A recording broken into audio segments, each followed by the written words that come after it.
நல்ல கைகளை தட்டி உற்சாகமாக ஆமென். Thank you Jesus.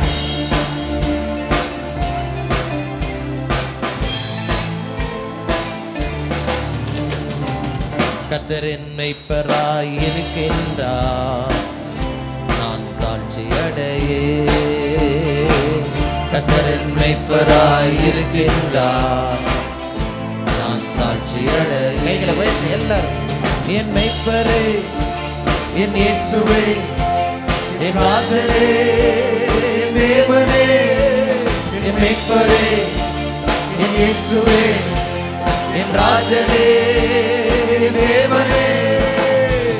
புல்லுள்ள இடங்களிலே மேய்க்கின்றேன், அமர்ந்த தண்ணீரண்டை நடத்துகின்றேன். புல்லுள்ள இடங்களிலே மேய்க்கின்றேன், அமர்ந்த தண்ணீரண்டை நடத்துகின்றேன். கர்த்தர் மேய்ப்பராய் இருக்கின்றார், நான் தாழ்ச்சி அடையேன். கர்த்தர் மேய்ப்பராய் இருக்கின்றார், நான் தாழ்ச்சி அடையேன். இன்றைக்கு செய்திக்கு ஆதாரமாக யாத்ராமத்தின் புஸ்தகம் 17வது அதிகாரம் 8 முதல் 16 வசனங்களை நம்ம வாசிக்க இருக்கிறோம்.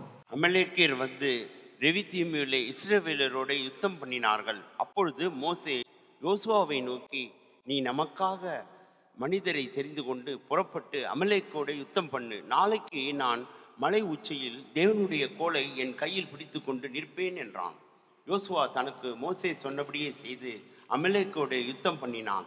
மோசேயும் ஆரோனும் ஊர் என்பவனும் மலை உச்சியில் ஏறினார்கள். மோசே தன் கையை ஏறெடுத்திருக்கையில் இஸ்ரவேலர் மேற்கொண்டார்கள். அவன் தன் கையை தாழ விடுகையில் அமலேக்கு மேற்கொண்டான். மோசேயின் கைகள் அசந்து போயிற்று. அப்பொழுது அவர்கள் ஒரு கல்லை கொண்டு வந்து அவன் கீழே வைத்தார்கள். அதன் மேல் உட்கார்ந்தான். ஆரோனும் ஊரும் ஒருவன் ஒரு பக்கத்திலும் ஒருவன் மறுபக்கத்திலும் இருந்து அவன் கைகளை தாங்கினார்கள். இவ்விதமாய் அவன் கைகள் சூரியன் அஸ்தமிக்கும் வரைக்கும் ஒரே நிலையாய் இருந்தது. யோசுவா அமலேக்கையும் அவன் ஜனங்களையும் பட்டய கருக்கினாலே முறியடித்தான். பின்பு கர்த்தர் மோசேயை நோக்கி, இதை நினைவு கூறும் போட்டு நீ ஒரு புஸ்தகத்தில் எழுதி யோசுவாவின் செவி கேட்கும்படி வாசி. அமலேக்கை வானத்தின் கீழெங்கும் இராதபடிக்கு நாசம் பண்ணுவேன் என்றார். மோசே ஒரு பலிபீடத்தை கட்டி அதற்கு யெகோவா நிசி என்று பெயரிட்டு, அமலேக்கின் கை கர்த்தருடைய சிங்காசனத்துக்கு விரோதமாய் இருந்தபடியால் தலைமுறை தலைமுறை தோறும் அவனுக்கு விரோதமாய் கர்த்தரின் யுத்தம் நடக்கும் என்றான். ஹல்லேலூயா. இந்த நாளிலும் வேதத்தில் பாருங்க, பைபிளில் ஆரம்பத்தில் நடந்த சில முக்கியமான சம்பவங்களை ஆண்டவர் பைபிளில் எழுதி வைத்திருக்கிறார். அதில் பார்க்கும்பொழுது இஸ்ரவேல் ஜனங்களுடைய பிரயாணம் ரொம்ப முக்கியமான ஒரு சம்பவம். இன்றைக்கி நம்முடைய ஆவிக்குரிய வாழ்க்கைக்கு ரொம்ப பிரயோஜனமான ஒரு பிரயாணமாக அது இருக்கிறது. அது மத்தியில் அவர்கள் எகிப்திலிருந்து புறப்பட்டு வந்த நேரத்தில் ரெவிதீம் என்கிற இடத்துல இஸ்ரவேலரோடு ஒரு கூட்டம் வந்து போராடினார்கள். அமலேக்கியர் என்று அவர்களுக்கு பேர், அந்த கூட்டத்துக்கு பேர். அந்த தேசத்துக்கு அமலேக் என்கிற ஒரு பேர் அந்த ஜாதி ஜனங்களுக்கு இருக்கிறது. வேதத்தில் பார்க்கும்பொழுது பல ஏற்பாட்டு காலத்தில் பல இடங்களில் இஸ்ரவேல் ஜனங்களுக்கு விரோதமாக ரொம்ப, அதாவது வெறித்தனமாக, இல்லையென்றால் ரொம்ப அதை என்ன சொல்கிறது, வைராக்கியமாக அவர்களை வந்து எப்படியாகிலும் அழித்து விட வேண்டும் என்று சொல்லி முற்பட்டு வருகிறதை நீங்கள் பார்க்கலாம். இன்னைக்கு பார்த்தீர்கள் என்றால் முதல் முறையை ஜனங்களோடு போராடின இஸ்ரவேல் ஜனங்களோடு, தேவ ஜனங்களோடு இந்த அமலேக்கியர் போராடின போராட்டத்தை இப்பொழுது நம்ம வாசித்தோம். இப்படி ஒரு போராட்டம் வந்த பொழுது தேவனுடைய மனுஷனாகிய மோசே 2 காரியம் செய்கிறார். ஒன்று, யோசுவாவையும் சேனையும் இந்த அமலேக்கியரோடு யுத்தம் பண்ணும்படியாய் அனுப்புகிறார். 2வது, இவரும் ஆரோனும் ஊரும் மலையின் மேல் ஏறி தேவனுடைய கோலை பிடித்து மலையில நிற்கிற சூழ்நிலையை நம்ம பார்க்கிறோம். ஸோ இன்னைக்கு பார்க்கும் பொழுது ஒன்று சத்துருவோடு யுத்தம் பண்ணுகிற ஒரு கூட்டம், இன்னொன்று பர்வதத்தின் மேல் நின்று கைகளை தேவனுக்கு நேராக உயர்த்துகிற கூட்டம். 2மே ரொம்ப அவசியமான கூட்டம். எதிர்பாராத பல எதிர்ப்புகள் பல குடும்பங்களை தாக்கி கொண்டிருக்கிறது. வாழ்க்கையை கெடுப்பதற்கு இன்னைக்கு அமலேக்கை போல நம்முடைய ஆவிக்குரிய பிரயாணத்தில் இந்த உலகத்தை விட்டு இந்த விசுவாச பாதையில் வந்து பரலோகம் சென்று கொண்டிருக்கிற நம்மை அங்கே போய் சேர்வதற்கு தடை உண்டு பண்ண, நமக்குரிய ஆசீர்வாதங்களை பறித்து கொள்ள தேவனுடைய ஆளுகைக்கு விரோதமாக இந்த அமலேக்கு எழுப்பினதாக வாசிக்கிறோம். இந்த இடத்துல வாசிக்கும் பொழுது ஒரு பக்கம் அந்த யுத்தத்தின் வர்ணனை தெளிவாக எழுதப்படும். இப்படி ஒரு யுத்தம் ஜெயிக்கப்பட முடியுமா? யோசிச்சு பாருங்க. இந்த இந்த அமலேக்கியை குறித்து இந்த யுத்தத்தை எப்படி ஜெயித்தார்கள்னு பார்த்தாக்கா, யோசுவாவுடைய சேனையும் போனாங்க. எப்பொழுது மோசையின் கை உயர்த்தப்பட்டதோ தேவ ஜனங்கள் ஜெயித்ததாக பார்க்கிறோம். கொஞ்சம் தளர்ந்து போய்விட்டால் அமலேக் ஜெயித்ததாக பார்க்கிறோம்.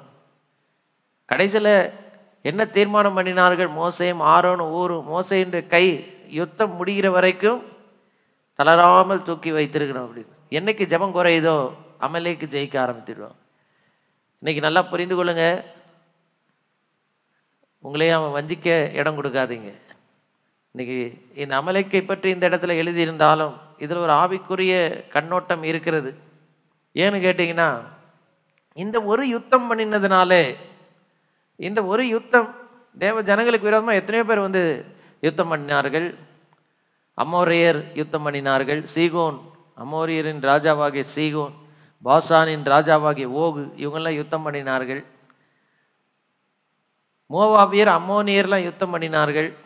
ஆனால் ஏன் அமலேக்கியரை மாத்திரம் இந்த யுத்தத்தை முடிந்த உடனே ஒரு தீர்ப்பு ஆண்டவர் கொடுக்கிறார் பாருங்க. இந்த ஜெயம் இஸ்ரவேல் ஜனங்களுக்கு வந்து விடுகிறது. எப்படி என்றால், அங்கே மேலே கை உயர்த்தப்பட்டு கொண்டே இருக்குது மாலை வரைக்கும். ஒரு நாளில் ஃபுல்லாக அமலேக்கியரை டோட்டலாக அழித்த பின்பு ஆண்டவர் தீர்ப்பு வழங்குகிறார். 14வது வசனத்தில், இதை நினைவு கூறும் பொருட்டு நீ ஒரு புஸ்தகத்தில் எழுதி யோசுவாவின் செவி கேட்கும்படி வாசி, அமலேக்கை வானத்தின் கீழ் எங்கும் இராதபடி என்ன செய்வேன்? நாசம் பண்ணுவேன். திரும்பி திரும்பி அமலேக்கை குறித்து சொல்லும் பொழுது அவனை நாசம் பண்ணுவேன், அவனை நாசம் பண்ணுவேன் சொல்லும் பொழுது ஒரு மனுஷனை சொல்லவில்லை. இன்னைக்கு அமலேக்குன்னு சொல்லும் பொழுது திருட்டு கும்பல் தான் பல இடங்களில் வியாக்கியானம் பண்ணுறது நானும் வாசிச்சிருக்கிறேன்.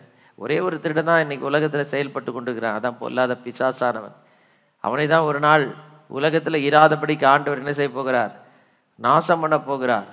பழைய ஏற்பாட்டில் எப்படி அமலேக் செயல்பட்டானோ, இன்றைக்கு புதிய ஏற்பாட்டில் திருச்சபையில் பிசாசானவன் செயல்பட்டு கொண்டிருக்கிறான் உலகத்தில். தேவ ஜனங்கள் ரொம்ப எச்சரிக்கையாக இருக்க வேண்டும். பிசாசானவன் போராடும்போது டைரெக்டாக நிறைய நேரம் வரமாட்டான், சிலர் மூலியமாக தான் வருவான். அதில் நீங்கள் பார்க்கும் பொழுது அல்லேலூயா, சில ஜனங்கள் அவனுக்கு இடம் கொடுத்து தேவ ஜனங்களுக்கு விரோதமாக போராடுவார்கள். ஆனால் முடிவு அமலேக்கின் முடிவு தான் வரும் என்பதை மறந்து போகாதீங்க. அல்லேலூயா. இன்னைக்கு இந்த செய்தியின் மத்தியில் நம்ம முக்கியமாக அமலேக்கு தேவ ஜனங்களுக்கு விரோதமாக செய்த 7 விதமான சூழ்ச்சிகளை இன்னைக்கு சுட்டி காட்ட விரும்புகிறேன். இன்னைக்கு நம்ம தேவ பிள்ளைகளுக்கு விரோதமாக, இன்னைக்கு சபைக்கு விரோதமாக எழும்புகிற 7 விதமான தீமைகள் பிசாசான் செய்து கொண்டிருக்கிறான். இது படிக்கும்பொழுது ரொம்ப ஆச்சரியமாக இருக்கிறது. முதலாவது பார்க்கும் பொழுது 17வது அதிகாரத்தில் 16வது வசனத்தில், அமலேக்கின் கை கர்த்தருடைய சிங்காசனத்துக்கு விரோதமாக ஓங்கினபடியால் தலைமுறை தலைமுறை தோறும் அவனுக்கு விரோதமாக கர்த்தருடைய யுத்தம் நடக்கும் என்றான். தேவ ஜனங்களுக்கு விரோதமாக ஒருத்தன் எழும்பினால் கர்த்தருடைய ஆளுகைக்கு விரோதமாக அவன் எழும்பிக் கொண்டிருக்கிறான் என்பதை மறந்து போகக்கூடாது. If anybody rises against you, he is rising up against the reign of God in your life. இஸ்ரவேல் ஜனங்களுக்கு விரோதமாக அவன் எழும்பினான் அமலேக்கு.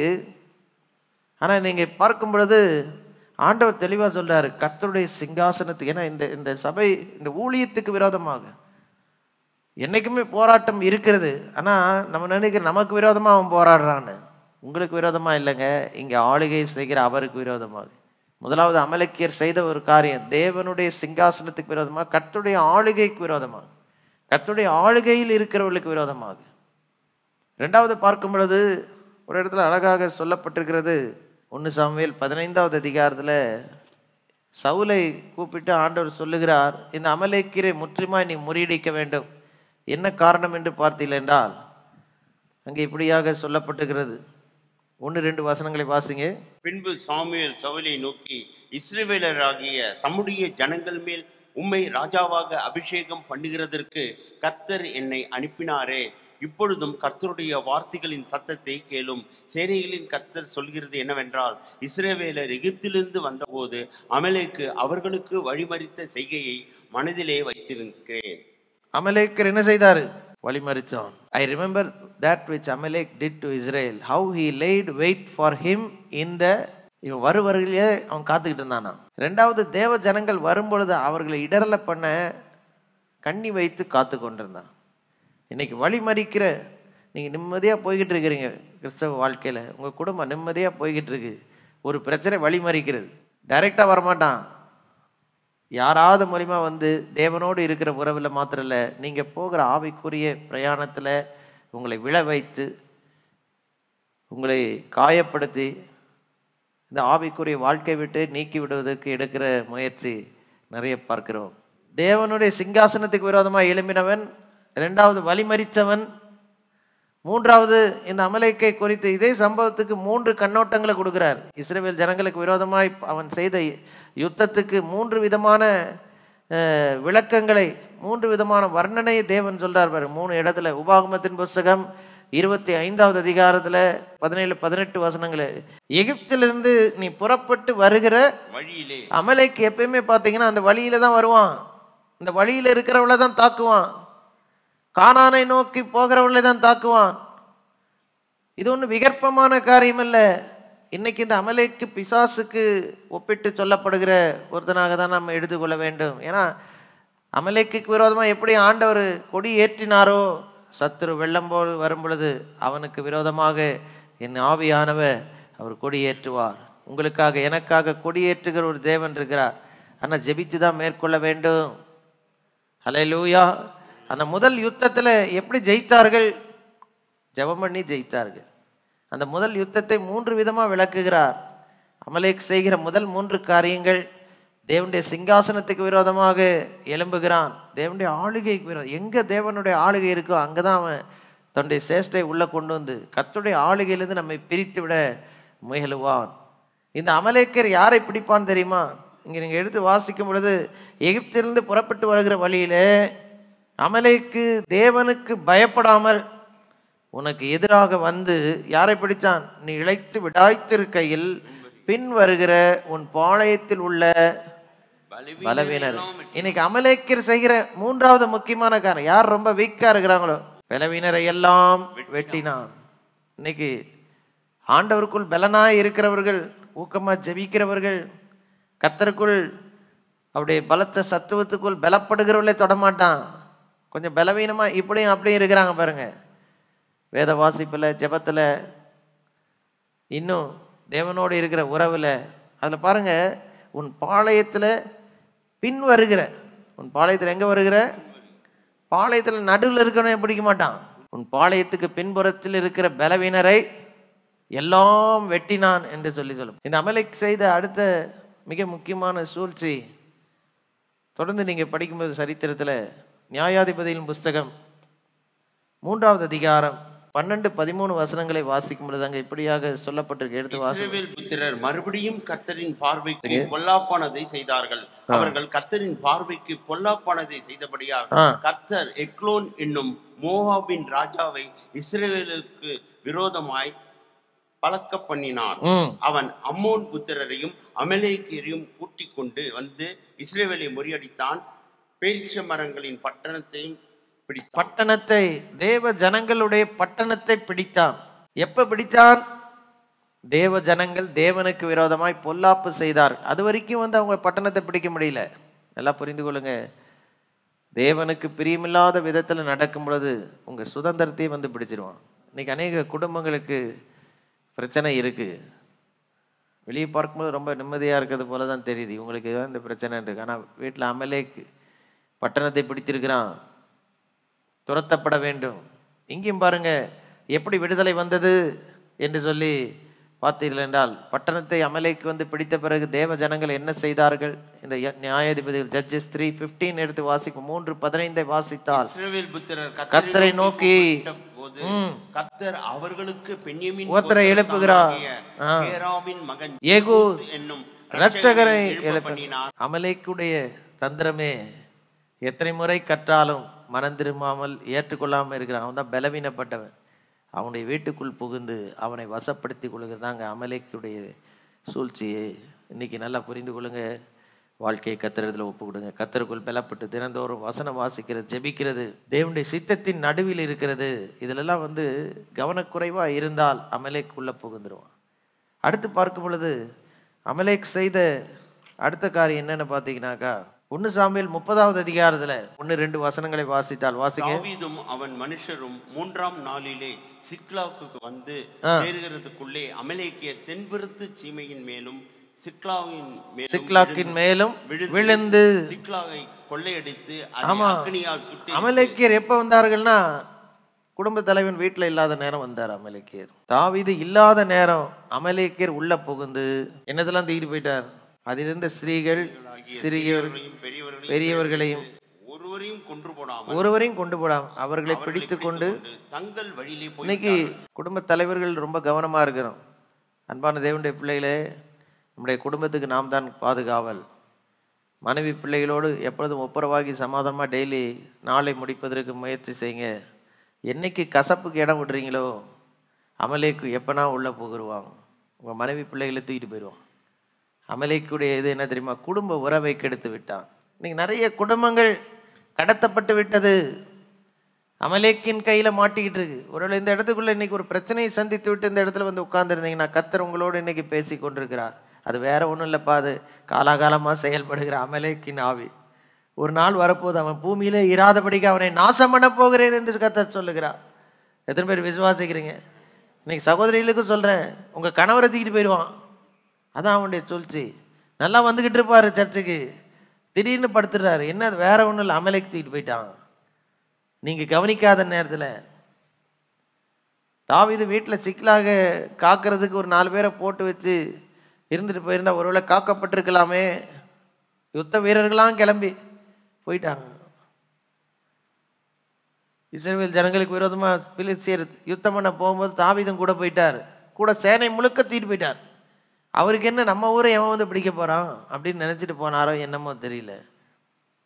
ஆனால் அமலேக்கு எதிர்த்து வந்த பொழுது வீட்டில் காக்கிறதுக்கு ஆள் இல்லாத நேரத்தில் அங்கிருந்த ஸ்திரீகளாகிய சிறியவர்களையும் பெரியவர்கள் எதிர்க்க திராணி இல்லாதவர்களை தாங்க அமலேக்கியர் பிடிச்சிட்டு போவோம். நல்லா புரிந்து கொள்ளுங்க.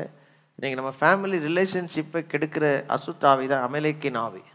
குடும்ப உறவுகள் இன்னைக்கு எத்தனையோ குடும்பங்களில் உடைக்கப்பட்டு நொறுக்கப்பட்டு ஒரு சமாதானம் இல்லை, ஒரு நிம்மதியற்ற நிலைமை. இதாங்க அமலேக்கின் ஆவி, உறவை திருடுகிற ஆவி. அந்த பொற்றல வீதியில் நம்ம கால் படுற வரைக்கும் அமலேக்கை குறித்து எச்சரிக்கையாக இருக்கிற விழிப்பா இருக்கணும். எப்பொழுது நம்ம வீட்டை சுற்றி ஒரு வேலியின் பாதுகாவலை போடணும். தாவீதின் வீட்டில் இருந்த ஸ்திரீகளாகிய சிறியரையும் பெரியவர்களையும் சிறைப்பிடித்து கொண்டு போனான். தாவீது என்ன செய்கிறாரு? 6வது வசனத்தை பார்க்கும் பொழுது தாவீது தன் தேவனாகிய கர்த்தருக்குள் தன்னை திடப்படுத்தி, இன்னைக்கு கர்த்தருக்குள் பலப்படுங்க, திடப்படுங்க. இன்னைக்கு ஆண்டவர் தெளிவாக பேசிக்கிட்டு இருக்கிறாரு. இன்னைக்கு இந்த சத்தத்தை கேட்கும் பொழுதே, ஓ என் வாழ்க்கையில் இப்படிப்பட்ட பிரச்சனை, இது அமலேக்கின் ஆவியா? இன்னைக்கு நான் எழும்பி கர்த்தருக்காக ஹல்லேலூயா எழும்பி நிற்க போகிறேன்.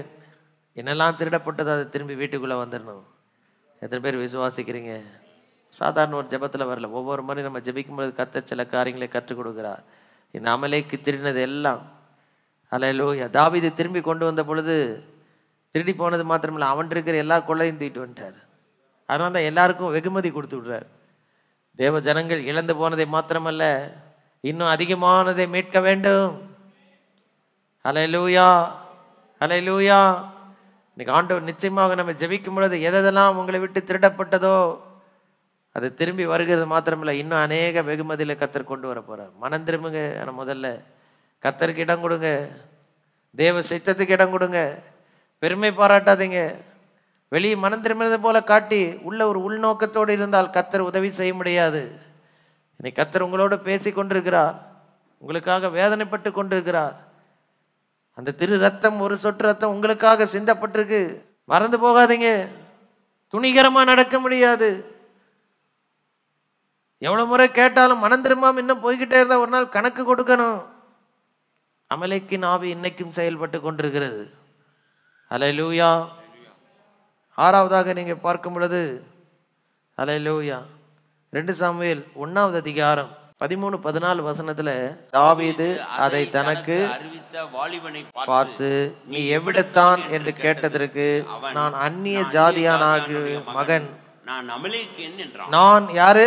அமலேக்கியன். அவனை பார்த்து தாவீது ஒரு காரியம் அடுத்த வசனத்தை சொல்றார். 14. தாவீது அவனை நோக்கி கர்த்தர் அபிஷேகம்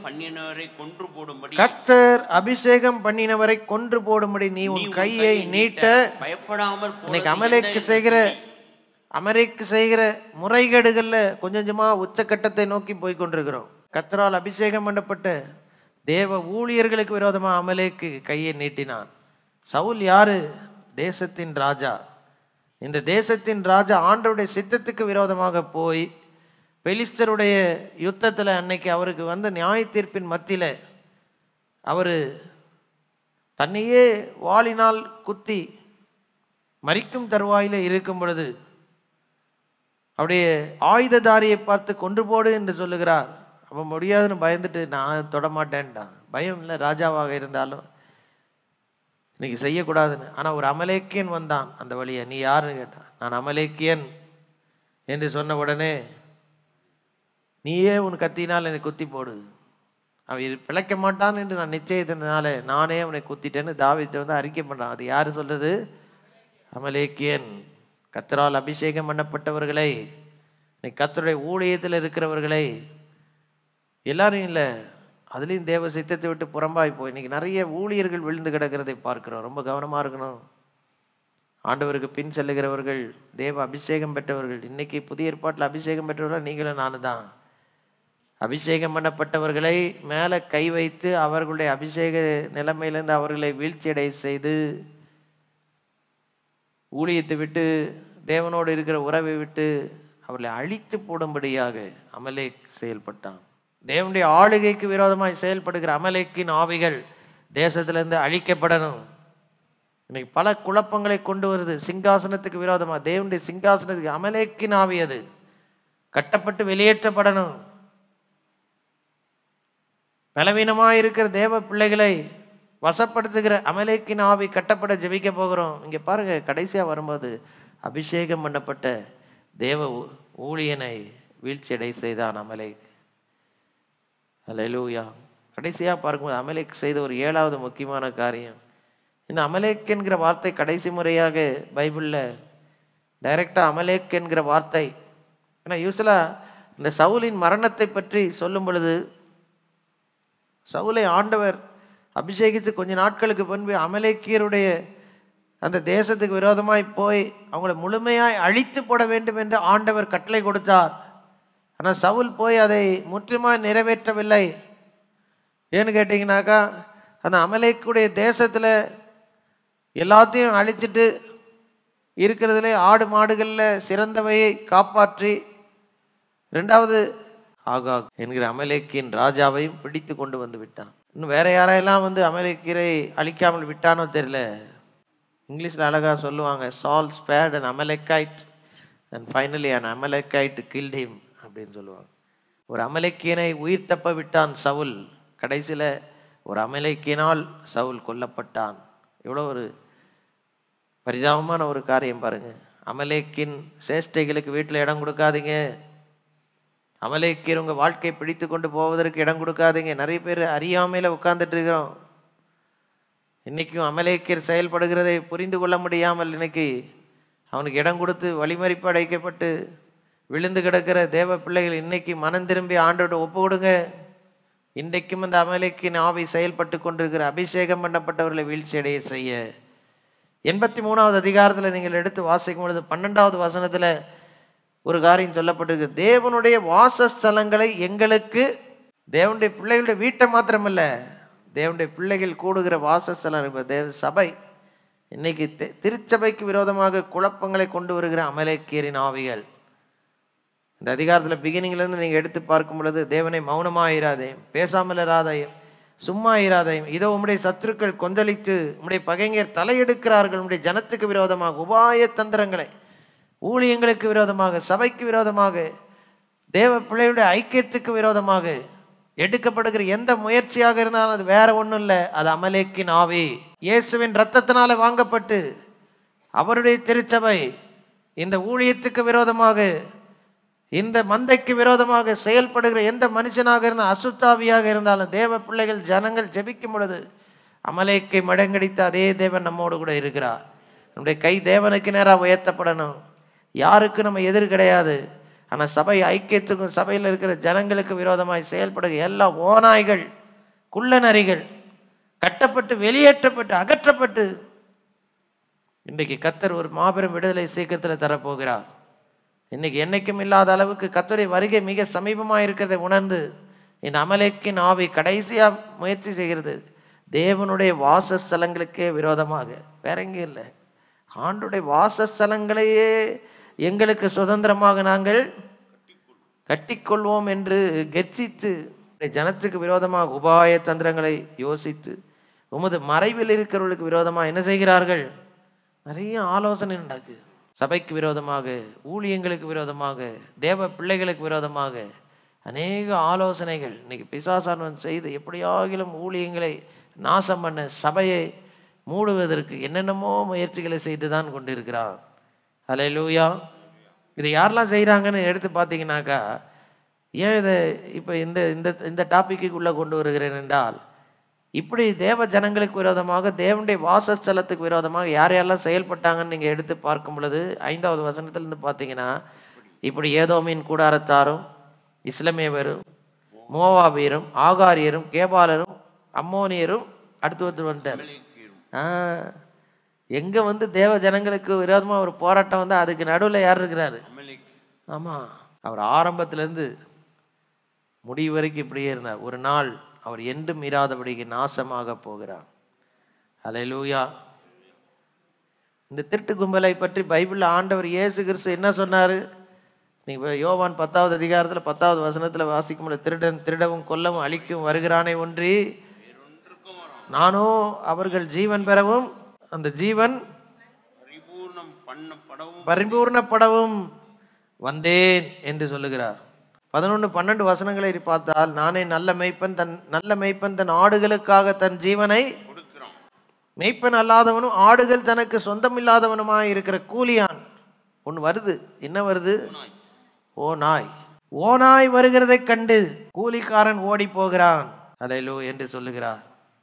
ஆடுகளை விட்டு ஓடி போடுகிறான். அப்பொழுது ஓநாய் வந்து ஆடுகளை பீறி அவர்களை சிதறடிக்க. பிசாசானவனை பற்றி பேசுகிற இந்த அமலேக்கின் ஆவி மந்தையை கெடுக்க, சபைக்குள்ளே இருக்கிற ஒற்றுமையை கெடுக்க, சபையில் ஜனங்க ஐக்கியமாக இருந்து கர்த்தருடைய ராஜ்யத்துக்குள் போகிறதை கெடுக்க, ஊழியர்களை கெடுக்க, இன்னைக்கு அவகீர்த்தியை கொண்டு வர, குழப்பத்தை கொண்டு வர, பிரிவினை கொண்டு வருகிற இதுதாங்க அமலேக்கின் ஆவி.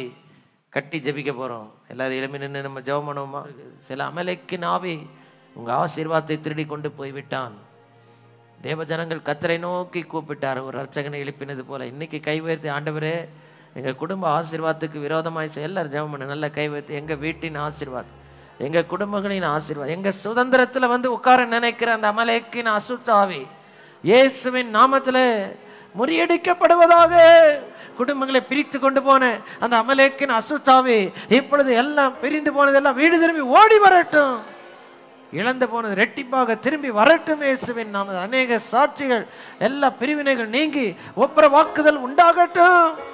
அழிக்கப்பட்ட குடும்ப வாழ்க்கைகளை மறுபடியும் கட்டப்படட்டும். விழுந்து கிடக்கிற கூடாரங்களை மறுபடியும் எழும்பட்டும். அற்புதமான உயிர் மீட்சி வீட்டில் உண்டாகட்டும். இயேசுவே, ஜனங்களுடைய கண்ணீர் தாவீதை போல, அவருடைய ஜனங்களை போல கண்ணீர் விட்டு அழுகிறதுக்கு பலன் இல்லாம உட்கார்ந்து இருக்கிறாங்க சிலர். ஆண்டவரே, அவங்களுக்கு இன்னைக்கு ஒரு தேற்றிடும் அடையாளத்தை கொடுங்க. இழந்து போன எல்லாத்தையும் திரும்பி பெற்றுக்கொள்ள உதவி செய்யுங்க. எல்லா துதிக மகிமை ஆராதனை புகழ் ஒருவருக்கு ஏறெடுக்கிறோம். இயேசுவின் நாமத்தில் ஜெபிக்கிறோம் எல்லாருமே நல்ல பிதாவே, ஆமேன்.